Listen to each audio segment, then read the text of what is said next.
Ayan, so bali good morning po. Dito tayo sa property na may sukat na 6.8 dito sa Calawag, Quezon. So ito po yung way niya pa Lopez. Tapos din ito naman yung papunta niya ng Calawag, Quezon. Ano po? Yan po yung way niya papuntang Calawag. So ang layo nito sa town proper ng Calawag ay nasa 3 kilometers lang. Ito po ay National Highway. Ito naman yung going to Lopez. So sa Lopez naman po ay nasa 7 kilometers lang tayo. Tapos dito tayo kukuha ng right of way. So lalakad tayo na nasa 8 to 5 minutes po na lakad. So dito lang makakuha ng right of way papasok sa property na 6.8 ha. So tara po, papasukin natin yung 8.6 ha para mapakita ko sa inyo yung reality ng paglupa niya at mga produkto po na mga nilalaman ng lupa. Ano po, yan po, tara po sa pinakandoob ng property. So dito po tayo mga ka-request. So ang daan naman po niya, so medyo pa-upland lang po paahon doon sa pinakang pupuntahan natin na property. Yan, so dito lang po tayo, yung daan niya. So medyo upland siya oh. Yan yung national. Kasi ito na po yung daan. So samahan niyo po uli ako sa pagpasok dito sa property ng 6.8. So for today's video na naman mga ka-art of field vlog ano. Yan po yung pinakang reality ng daan niya. So upland. So napakalapit naman po nito patungo sa property. So dito po ay ganda nito pag ito kinuha natin ng right of way. So isang sudsudan lang po. Ayun yung national na po yung dinadaanan natin na magbibigay ng right of way. So bali second lot lang po tayo papasok dito sa property. Nandito po yung linya ng kuryente. Mapapansin nyo yung linya ng kuryente hanggang property na po yan. Kaya hindi po tayo iinip sa property kasi meron siyang source of electricity. So kagandahan po, malakas din ang source of signal ng cellphone. Saka maganda ang view ng lugar na to, overlooking. At ang kagandahan pa, hindi lang siya barangay road. So siya ay provincial, national highway tayo malapit. Yan, bali yan yung may-ari. Kasama na po natin yung pinaka may-ari po ng 6.8. So napakamura lang po. Binibigay yung 6.8. Ito po yung pinakang karsada kung gagawin natin no? Dito na po. Ito na po yun. So hindi naman po siya totally mahirap na sudsudin ng grader. So magiging daan lang po. Pa-upland lang po talaga siya. Diretso hanggang property yung pagka-upland niya. Sa mga gusto mag-inquire nito, naandyan po yung ating contact number sa taas po ng screen ng ating video na yan makikita. Then inuulit ko, yung po yung national, then ito na po yung daan. So upland po. Kaya yung mga buyer po na mag-i-inquire dito, pag put na po natin dito, iiwan po natin sa sakyan sa baba. Then lalakad po tayo dito na nasa 5 minutes to 8 minutes. Yan po. Kasi pa akyat ang daan niya. Yan, at makikita naman po nyo dinadaanan ko. So paakyat. Tapos ang kapaligiran, pansin nyo overlooking. Yan. Pero pag pabalik naman po tayo galing sa property, so malapit na po. Saglit lang ang pabalik dahil puro pababa. Yan na po yung property. Ang taas na yan. Yan na po yun. National highway. Napakalapit po. Kung tutusin, kung flat lang po ito, estimated ko 200 meters ang gagawin po na right of way. So ito na po yung nagiging right of way. Dito na po tayo. Ayan. Pababa. Bali 2 liko lang po mula sa national. Then dito ay flat na. Itong taas na ito na area. So sisilipin po natin yun lang mga produkto ng niyog. At marami pa daw pong produkto ito. Yan po. Nagkakahalaga lang po ito ng 55 pesos per square meter. So napakaganda sa mga investment ng property na to. Yan, napakalapit pa sa town proper. Parehas po, Lopez at Calawag. Ang kagandahan pa, siya ay national highway na, hindi siya barangay road. Yan. Napakaganda nitong property. So dito po yung pinaka right of way, nakita ko na sa inyo. Yan, dito po sa area na to, yan po yung bayan ng Calawag. Ayan po yung Villa Pilisa. Tapos Ito po karatig natin na property na walang tanim na ito. Itong makikita po natin na slopey na ito. Ang may-ari po nito ay si Marcelino Pumoy. Yung pong manugang ng Villa Paraiso. So bali kadikit na kadikit po yung lupa na pinabibinta po sa atin na 6.8 has. Kagandahan po ng 6.8 has, mas maganda po ang tanawin ng view dito. So inuulit ko sa mga nag-i-inquire po nito, sa mga balak at mga investment na gusto mag-inquire. So ang daan po papunta dito sa property. So upland po. Ito po dapat ay plano na din karsadahin, kaya ganito po ang itsura nito, no. So hindi lang po diyan natuloy na yung itatayong cell site, kaya hindi po natuloy itong paggawa ng karsada. Pero kung ito naman po ay kukunin niyo yung 6.8 na yan na 55 pesos per square meter, so ito na rin po ibibigay na right of way. So kayo na po ang bahala magpasudsud nito patungo sa 6.8 na 55 pesos per square meter. Lugar na to, napakagandang investment ng property na ito. Saka ang kagandahan po ay napakamura, 55 pesos lang, malapit ka na sa bayan. So kung naging diferensya nga lang po ay upland ang kanyang daan. Ito po, napakaganda ng kanyang reality at napakarami pong nilalamang produkto ng niyog. Yan, kung mapapansin po nyo, napaka-productive. Ito ang kuryente, ang reality po ng property nya. So hindi naman po siya totally talaga flat land. Nag-flat, nag-slope, nag-upland.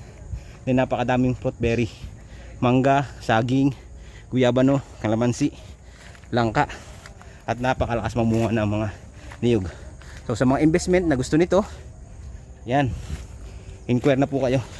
Ayan na po, overlooking pa tayo sa dagat. Kitang kahit natin yung dagat. Ayan po, yan, overlooking. Ayan po yung bayan ng Calawag. Ayan, nakikita po yung mga bahayan na yan. Yan po ay bayan ng Calawag, then overlooking tayo sa dagat. Ito yung mga produkto niya, oh. Ang lalakas mamunga at ang dami niyang, ito po, hindi ko kuprasa nila, ang laki, oh. Halos kalapit na po natin ng yung hotel niya, hotel restaurant. So diyan po sa baba niyan yung Villa Paraiso. Dito naman po tayo sa taas na bundok. Mapapansin po natin sa highway, yan yung highway, yung national, yung hotel na Villa Paraiso, yung tanaw na bundok po sa taas. Ito na po yung property, nasa pinakantaas lang po tayo ng Villa Paraiso. Yan, ito po yung mga sa buyer namin dyan na investment po ang hanap, na lagi nagtatanong sa akin. Ito na po yung may offer ko sa inyo na talagang napaka-productive at napakarami pong laman na niyog. Na mismo seller na po. Siya po mismo yung nasa title. Kasama po natin. Tatay, may ilang puno pa kaya ito ng niyog? Estimate po ninyo. Yan, dito po mapapansin natin dito yung mga hardwood, kawayan. Marami po itong mga kahoy dito nilalaman, ano? Yan, iba-iba na lang, isa description na lang po natin ilalagay ng video yung pinakang bilang po ng hardwood. Yung mahogany po, ilan po kaya ito? Mahogany nyo? Ay, puan, mabawasan ko na yun eh. Sa 20 ka puno daw po yan. Tapos ito po yung pinakang reality nya, oh. Mapapansin ninyo. Papakita ko sa inyo yung pinakang reality po talaga ng property nya. So napakarami po niyang produkto ng niyog. Nakaka 10k kabuo daw po ito na na-harvest. At ang kagandahan po dito, may source po tayo ng tubig, source of electricity, malakas ang cellphone signal, malapit sa National Highway. Kalapit natin ang Villa Paraiso Hotel. So ang Villa Paraiso po nasa tabi ng National Highway. Tayo naman ay nandito sa pinakang taas po ng bundok. Full details nito. Yan, so inyo makikita po ito mga ka-art. At itong bakod po na ito po yung bakod ng boundaryhan ng Villa Paraiso. Ito po yung kay Marcelino Pumoy. Yan po sa baba. Ayan po yung bundok na yan, yung baba na yan, ayan na po yung Villa Paraiso sa baba. Ayan po yung Calawag, oh. Bayan po. So hindi lang natin siya maisom gawa ng medyo may ulanin po, madilim din ng ano, paligiran, pero tanaw natin yung overlooking sa dagat. Ayan po yung dagat ng Calawag. So ito na po yung pinaka-reality niya. Yan, napakalakas mamunga ng niyog at napakarami. So nakaka 2,000 kilo ito. So yung 2,000 kilo ibig sabihin dalawang tinulada. Yan, nakaka 15 karga daw po ito ng kabayo. So mapapansin po natin marami siyang fruit bearing mga langka tanim na dito. So, ikutin pa po natin ito hanggang doon po sa may taas pa para mapakita ko po sa inyo. May kubo na rin dito. Silungan po nila pag naglulukad. Yan, may guyaban, oh, langka, kalamansi, At napakaganda po talaga ng reality ano. Napakarami po talagang produkto na niyog hanggang dun po. So malawak po ang 6.8 hectares. At ang kagandahan po ng 6.8 na ito, pagbaba mo, hindi na barangay road, national highway po, at napakalapit natin sa mga pamilihang bayan, ospital, school. So malapit na po. Kailangan lang po dito talaga ay magkameron siya ng karsada papunta dito para mas mabilis po ang ating transportasyon pagpunta sa town proper. Kung mapapansin po natin dito talaga, marami tayong anahaw. Pwede tayong magpagawa ng native house, kahit bubong na lang po ay anahaw para mas malamig po at para mas presko ang mararamdaman natin dito sa property. Kasi may anahaw, may hardwood, may kawayan, may signal, may electricity na andito na po sa property na ito. Wala na po tayong hahanapin pa. Napakaraming fruit berry. Pansin po nyo, may malaking puno ng langka, mga manggang kalabaw na andito na po. Ang produkto ng niyog, napakalakas mamunga. Ano, talagang ang niyog po dito, may mataas, may mababa. Napakaraming guyaba, no. Para sa description na lang po natin ng video ilalagay. Yan po, mga guyabanuhan, no. Ang dami, ang lawak po talaga. Hanggang dun pa sa taas na yan yung 6.8. Kaya ano pang iniintay nyo, mga retirement, mga ganitong hanap, malalaking ektarya na murang halaga lang, na napaka-productive, napakalapit sa national highway, napakalapit sa town proper. Ito na po, baka gusto nyo i-inquire ito, aber na po kayo sa makikita nyo number na sa taas po ng screen na yan. Yan po yung WhatsApp and Viber po natin. Papansin nyo, napakaraming talagang nyug, anahaw, niyog. May mga bagong tanim na kagad si tatay. Ang tataba ng dahon ng anahaw. Ang anahaw po dito 5 pesos po isang dahon yan. Nabibili rin po yan. Yan o. Ito yung kanyang isa pang lukaran. Yan, lutuan ng lukad, koprahan. Yan o. Lahat po yan, papansin nyo yan, yan po ay nadadalhan pa ng 6.8 hectares. Yan o, makapansin nyo mga nyug. Yan o. May manggang kalabaw pa dun sa area na yun. Kalulukad lang po nila dito ng isang araw. Ano, napakaraming produkto talaga ng panalong-panalo ka dito pag itong inyong inabil property na to. Dito yung source ng tubig po. Bundok pero may source tayo ng tubig. So kayo na po ang ayun. Ang dami ng tanim, may mga fruit bearing saging. Yan, napakaganda ng property na to.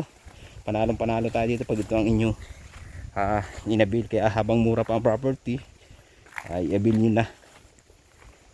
Yan o, mapapansin po nyo, napakadaming produkto at napakalakas mamunga. Ito po yung source of water. Pwede pala maglagay ng fish pan dyan ha. Ayan, pwede po maglagay pa dito ng fish pan. Ayan po, ang lakas ng tubig niya oh. Talagang naka-free na po itong puso na ito. Ayan oh. Oh. Napakaganda ng tubig, sabi po. Ayan. Dito kaya sako pa din sa may baba nito. Oh, yan. Ito po yung mga area na to. Ay nasasakupan pa ng 6.8. Kaya dito lang tayo kuya. Pag ayan. Yan po ay nadadalhan pa yan. Talagang konting linis lang, makikita na po natin yung kagandahan ng property. Saka pwede po tayo dito maglagay ng fish pan sa taas ng bundok kasi may bukal po siya. Ayan oh. Uhukayin lang po yan. Pwede na gawing fish pan yan.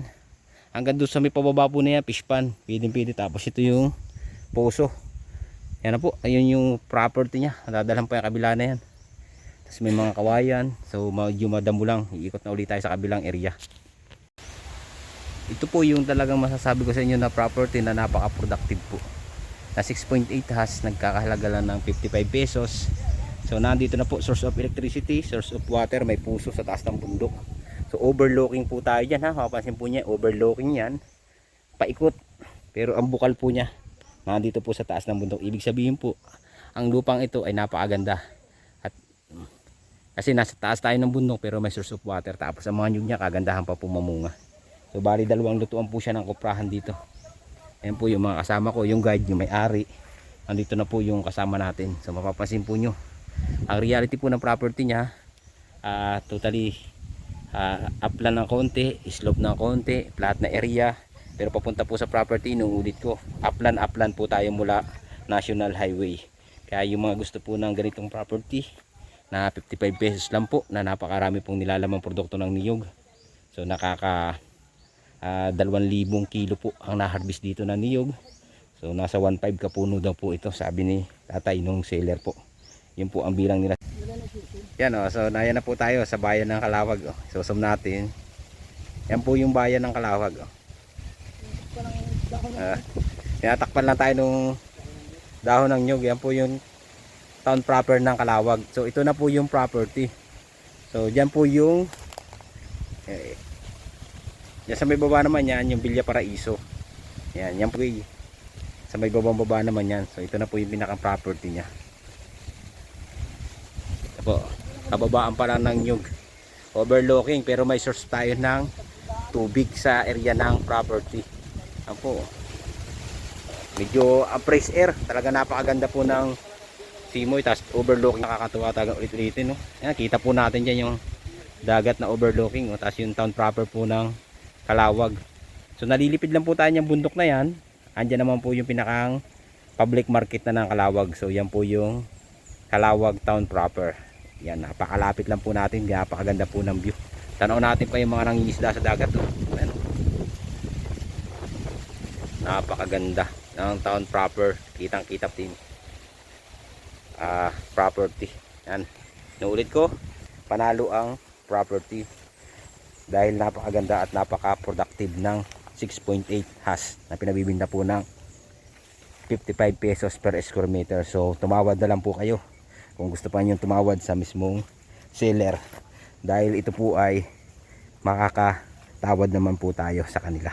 Basta maganda po ang usap, mabilis po mabinta at mabilis ang transaksyon ng pagbili ng property.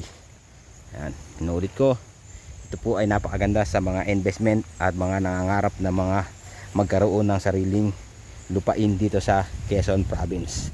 Habang mura pa ang property, abil na po kayo sa makikita nyong number sa taas ng screen.